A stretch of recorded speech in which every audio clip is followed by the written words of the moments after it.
So first of all, just building on what Peter has already articulated and already said, first of all, I just want to take the time to thank every single person who's made the decision to come to the match early today, to send a message to the board behind me that we are here to demand change.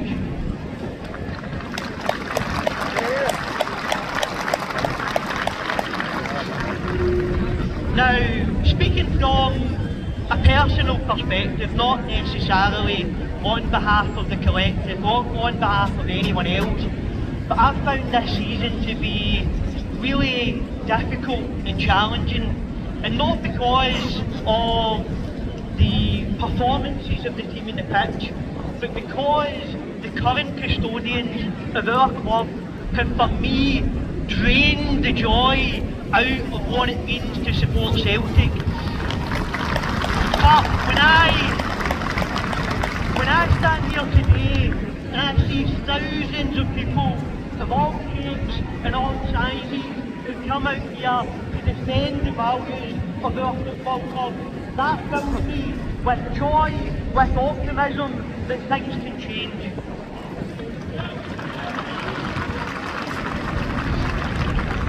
Just knowing that fans are willing to go the extra yard tells me that this is a club worth fighting for, that we're all prepared to stand up to deliver a Celtic that reflects our ambitions and our values.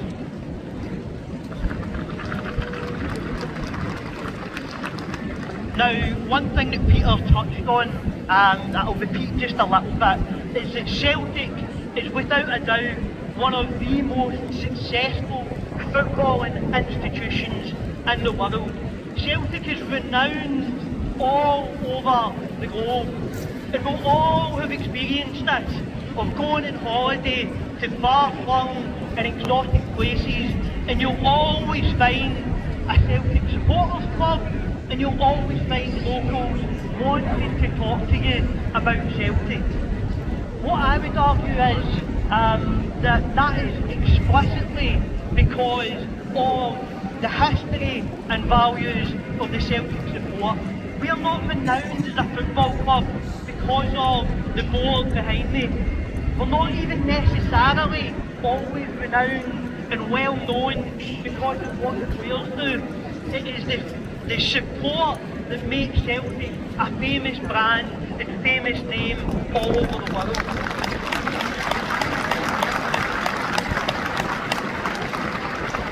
That is explicitly because of our history, because of our principles, and because of the passion that we have for our football club, and because of the noise that we can make in that stadium right there behind me.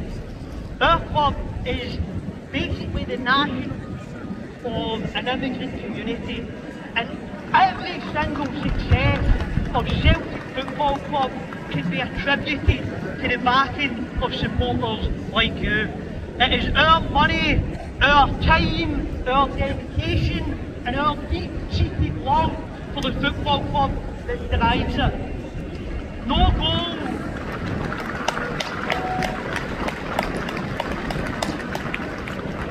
goal could be scored in that stadium, no trophy could be lifted by one of our captains without the sacrifices made by generation after generation of Celtic supporters as the driving force of our football club.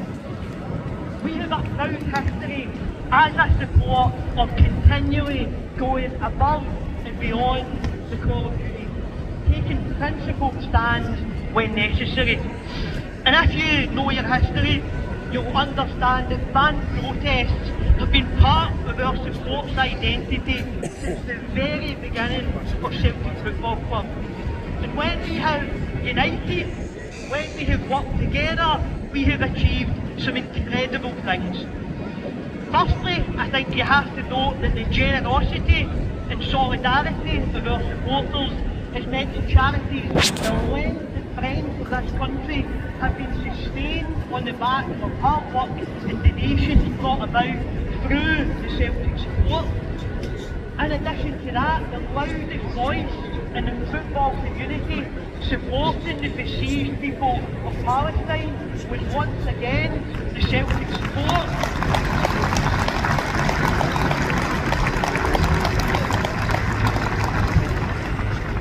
We took on a majority government and we repealed the Offensive Behaviour in Football Act. We took on the Whites and the Kellys and we removed them from our club at its darkest hour.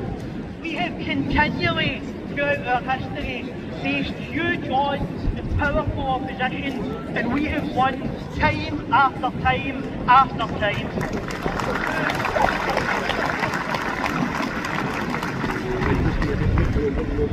But at the moment, we as a support are under attack. The Green Brigade has been banned entirely without justification, as Michael Nicholson cowers and refuses to engage with supporters and listen to bans. The club has also attacked the Celtic Trust simply because it did not want to be held to account for its own inability to run the football club at its own AGM. In addition to that, fan media have now been cast out of the stadium for having criticised the powers that be, and shamefully the Celtic board have even banned fan media from properly covering the women's team, who now also have to pay the price for their arrogance, their hubris and their hostility to us as a support.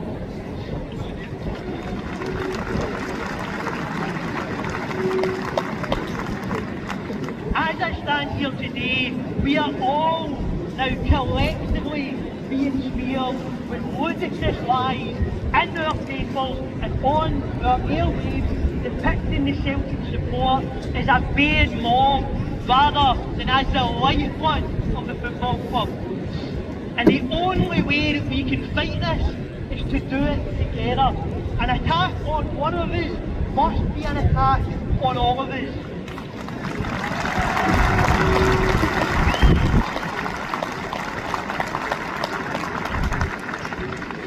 And what's important is that we need to be resilient in the face of these attacks, because they are going to keep coming.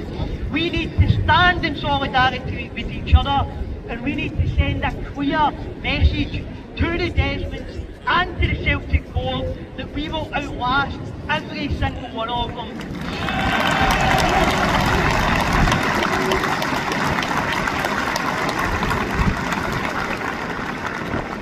So as I look around, I see a large and very diverse crowd here today. And I suspect if I was to speak to people individually, you'll all have your own motivations for being here. You'll all have your own vision of what you want Celtic to be. Some will be here because they are disgusted by how the board has treated its own supporters. Some will be here because they are sickened by the deterioration of the squad, how poor we've been on the park.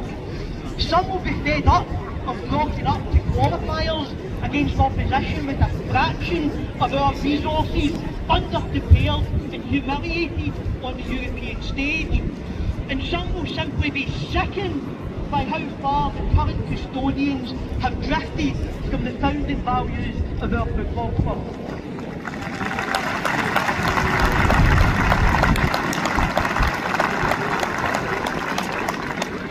My message here today is that whatever your gripe is, the board is to blame. If you think that the manager isn't good enough, it was the board that put him there. If you think that Paul Tisdale has failed, it was the board that put him there. If your problem is with the team, with the atmosphere, with the supporter fans, with any of it, the current board is to blame.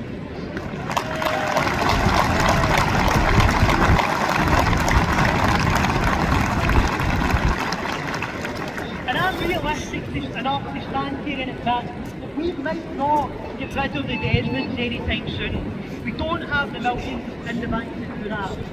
And if Michael Nicholson and Chris Mackay, Brian Wilson are removed tomorrow, those replacements are likely to be chosen by the Desmonds again. But at the moment, one of the biggest problems of our football club is that the current custodians think that they are answerable only to the Desmonds, and they do not care what a single one of us thinks. And that is absolutely the thing that we have to change. And if we stay united, and if we can keep fighting, the history of our club tells us that we can force change. We can ensure that Michael Nicholson and Chris Mackay are forced out of that door and forced out of their positions. And if we do that, then the job for the next people in those roles becomes very different. They no longer would answer only to the Desmonds, and they would know that they also must answer to every last one of you.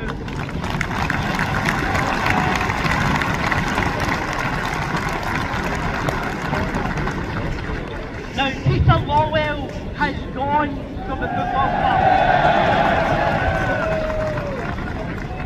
His legacy will be here millions of our club and left with a snide and baseless attack on the very supporters whose financial support of the club has helped line his pockets for decades. But more now have to follow. We can't afford a chief executive who is too afraid to speak to anyone who isn't Jerry McCullough. We can't afford a CFO who doesn't understand the history and values of our football club. And we can't afford a new interim chairman who has been part of that same boys club for 2 decades.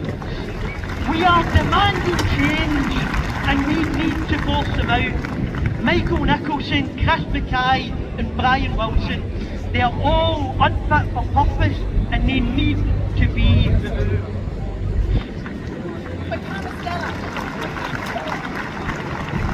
And if we want to do that, we have to hit them where it hurts. Our message from the Celtic Fans Collective is clear, that they will not get another penny until we see regime change. That means not a penny spent in the Superstore in the run-up to Christmas, and it means not a penny spent inside the stadium. Now, what we need to do, for those who are able to go into this game today and make yourselves heard. Get behind the team, get behind the players, but let the board know that there is no way back for them.